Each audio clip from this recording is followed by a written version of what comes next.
தினம் அனைத்து இந்திய அண்ணா திராவிட முன்னேற்ற கழக சட்டமன்ற உறுப்பினர்கள் எதிர்க்கட்சி தலைவர் எடப்பாடி பழனிசாமி விதிகளுக்கு புறம்பாக பேசுகிறார், மரபுக்கு புறம்பாக நடந்து கொள்கிறார் என்று சொல்கிறார்.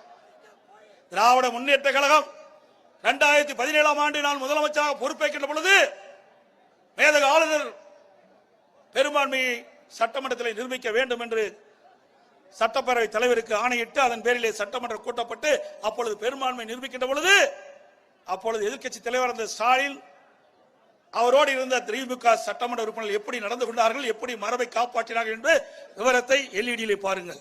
இதெல்லாம் போற போங்க, உங்க இடத்துக்கு போங்க, நீங்க உங்க இடத்துக்கு போங்க.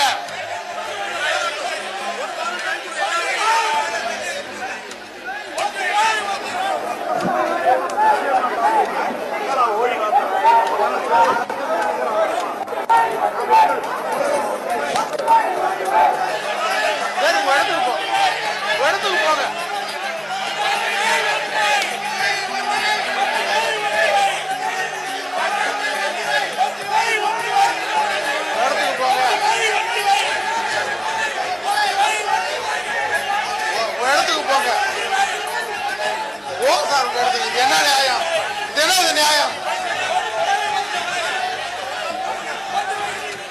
முதல்ல போய் உட்காருங்க, முதல்ல போய் உட்காருங்க. இப்படி சட்டமன்ற மரபுக்கு மீறி அநாகரிகமாக நடந்து கொண்டது திமுக சட்டமன்ற உறுப்பினரும் திமுக தலைவர் ஸ்டாலின் அவர்களும். நாங்கள் அப்படி சட்டமன்றத்தில் நடந்து கொள்ளவில்லை. கள்ளக்குறிச்சி மரணம் குறித்து சட்டமன்றத்திலே பேச வேண்டும் என்றுதான் நான் அனுமதி கேட்கின்றோம். மக்களுடைய பிரச்சனை, மக்களுடைய உயிர் பிரச்சனை சட்டமன்றத்தில் எழுப்ப முடியும். பிரதான கட்சியுடைய வேலை அதுதானே. நியாயம் கிடைக்கல.